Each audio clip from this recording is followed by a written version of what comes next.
পেয়েছি।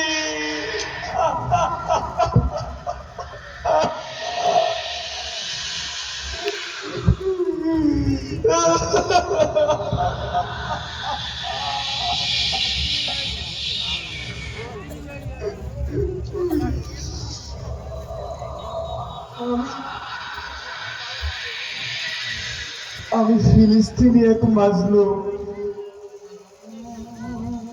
প্রতিদিনের মতো আজও বাবার হাত ধরে মাদ্রাসাতে যাচ্ছিলাম।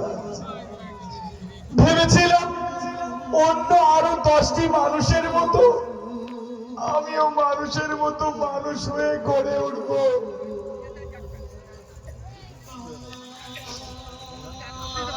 কিন্তু কিন্তু কিন্তু হঠাৎ এক বিপদ আজ আমি জ্ঞান হারিয়ে ফেলি।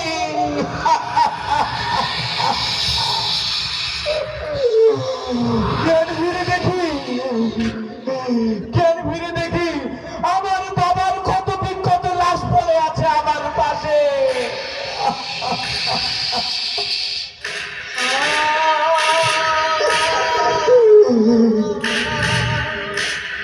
সামনে তাকিয়ে দেখি আমার মাদ্রাসাটিও ধ্বংসস্তূপে পরিণত হয়েছে।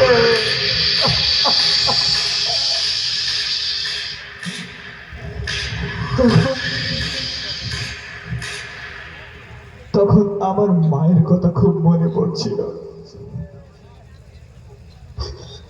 আমি আমি মা মা বলে চিৎকার করে ঘরের এক কোনায় গিয়ে দেখলাম আমার মায়ের বিভৎস লাশের পাশে আমার ছোট্ট ভাইটি ঝলসানো অবস্থায় পড়ে আছে।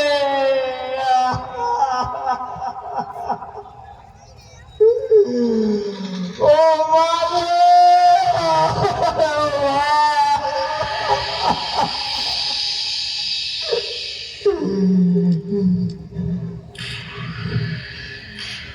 তখন তখন আপনাদের কথা খুব মনে পড়ছিল।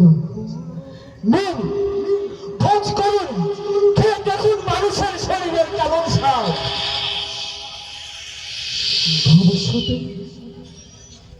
ভবিষ্যতে আপনাদের কাবাব তৈরি করে দেওয়ার কোনো মানুষ থাকবে না।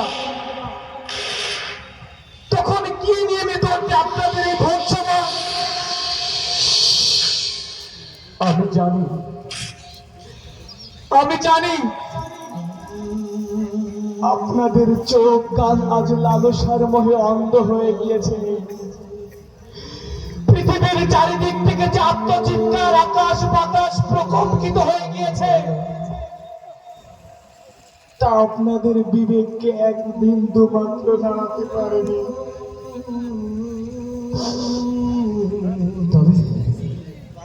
তবে শুনে রেখো হে বাংলার মুসলমানেরা,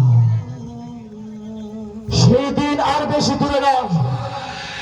তোমরা যদি এদের উপর ভরসা করে বসে থাকো তাহলে শুনে রেখো বাংলার মুসলমানেরা, তোমাদের একদিন ঘুম ভাঙবে বোমার আওয়াজে। তোমাদের একদিন ঘুম ভাঙবে বাবার ক্ষত বিক্ষত লাশ দেখে। তোমাদেরও একদিন ঘুম ভাঙবে মায়ের বিভৎস লাশ দেখে। তোমাদের